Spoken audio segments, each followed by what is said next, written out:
This is needlepointers.com with another video in our How to Make a Quilt series.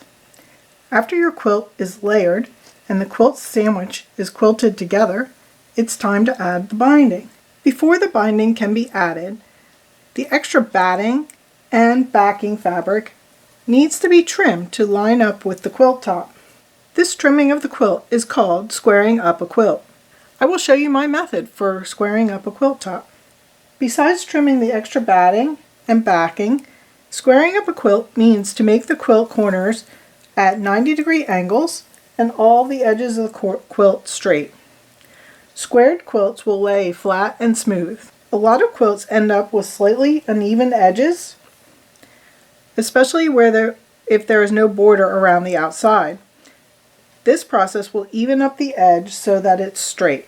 What you will need to square up a quilt will be a quilt sandwich that is completely quilted, a cutting mat,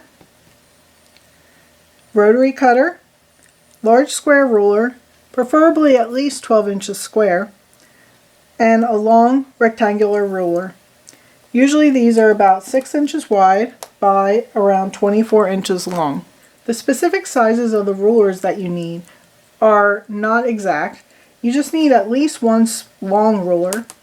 The square ruler is optional, and it does make it a little easier when you're squaring up the corners to have one. But if you don't have one, don't worry, you can just use your long ruler. If you would like to see a photo tutorial of this project or to purchase the items you need for squaring up your quilt, please click the link in the description of this video to go to our website.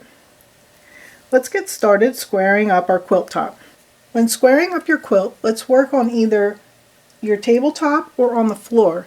If your quilt is really large, you may need to work on the floor.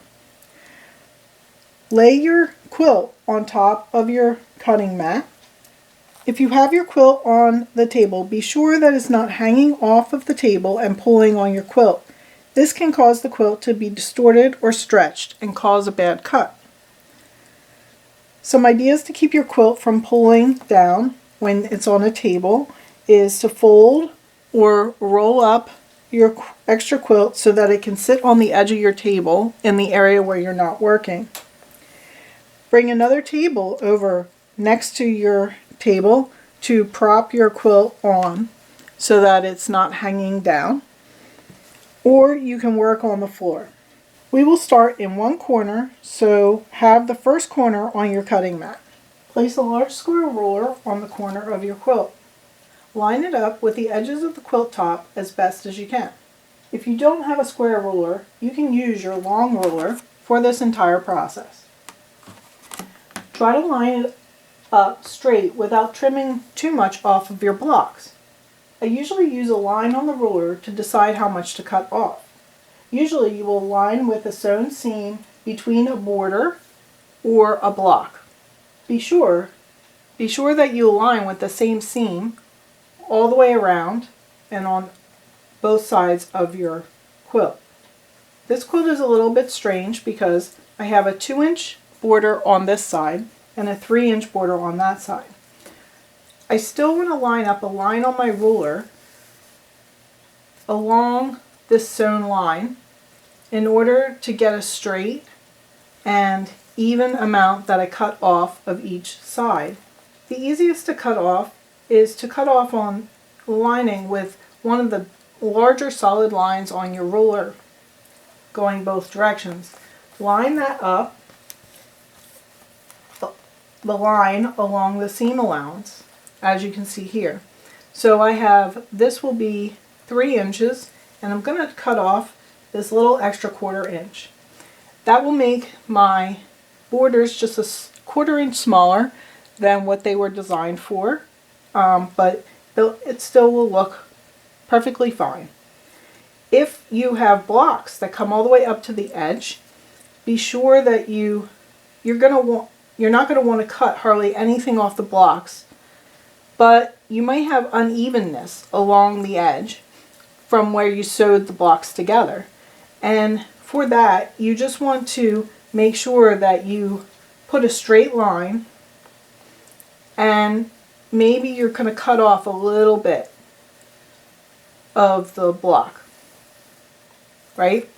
So, but it's going to look fine in the end, even if you cut a little bit of your points off, because no matter what, you're going to have your binding wrapping around to the front of the quilt, and it's going to cover up a little bit of your blocks anyway. So even if you have to trim a little bit to make it even, it still will work out fine. And your quilt will look wonderful anyway. So don't worry about that. So before you cut, so I'm checking carefully that I have, this is aligned along that seam, and then this is aligned along that seam all the way. And sometimes you have to just do a little bit of shifting one way or the other, and just a little nudge to get your seam aligned up in there the whole way along. Then just take your rotary cutter and cut off along the ruler. Hold the ruler tight so that it doesn't slip.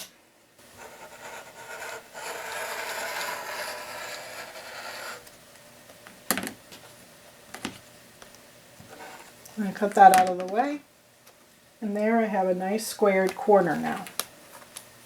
So in order to connect up, you can just then start using your long ruler and go down the side, but I want to be sure that when I get to the other corner, the next corner, that I am going to be connected up properly. So I like to cut the second corner first before I move on and cut the rest of the side. So in the same way that I did the first one, this is now a 2-inch border, and this is still a 3-inch border on this side. So I'm aligning with my seam along the border on each side, and then I'll hold it backwards. I'm a lefty, so you can see better. So I'm going to cut that way.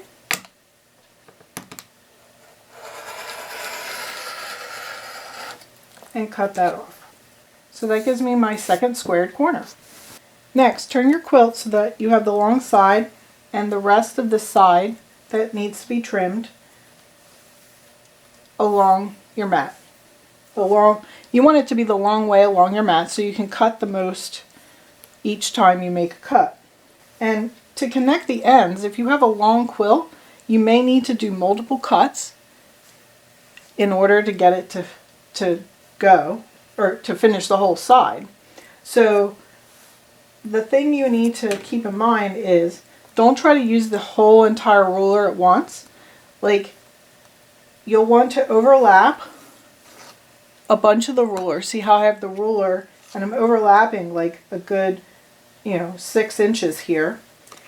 And that, in case, if you have a long side, this way you can try to make sure, especially if you don't have a seam here, you can try to make sure that you're going straight the whole time. Because if you do it with just an inch or two, then this could get a little bit wobbly and not be an actual straight line. And then you get to the other end and you're not going to connect up. So pull the ruler back a bunch so that you're overlapping. And then for this, I'm going to cut at the 3-inch line again. And I can,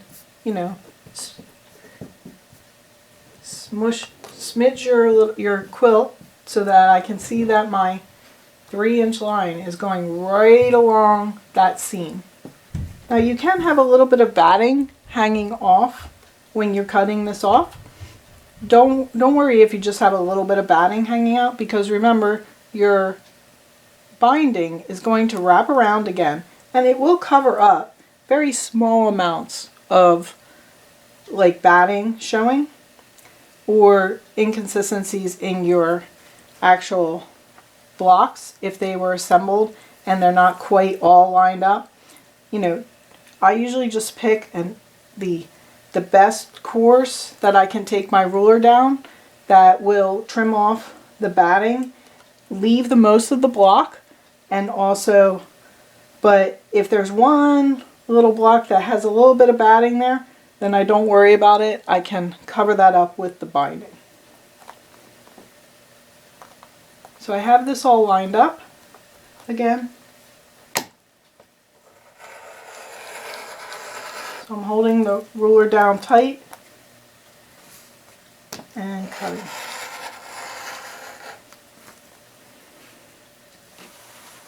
And then I'll shift down a little bit to get this little extra bit that wasn't done. This time I want to line up with the cut that I made for the corner, and I want to line up with this cut and make sure I'm going straight across.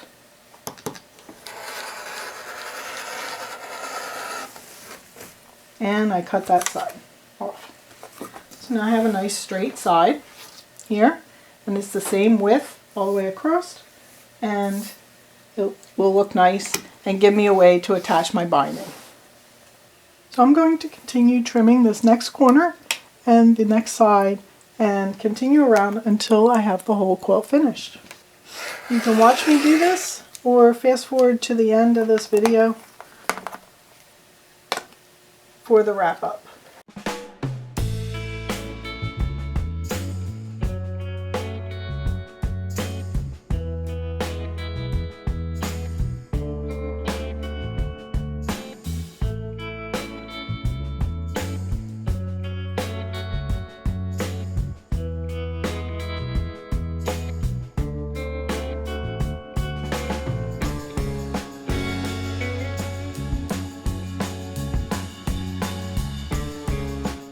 Don't worry about your quilt being exactly square.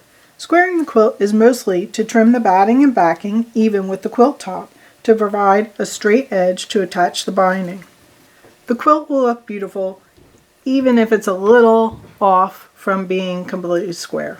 Trust me, I've squared up quilts that seem to be kind of wavy on this sides, and you know, once you put the binding on there, it will look nice.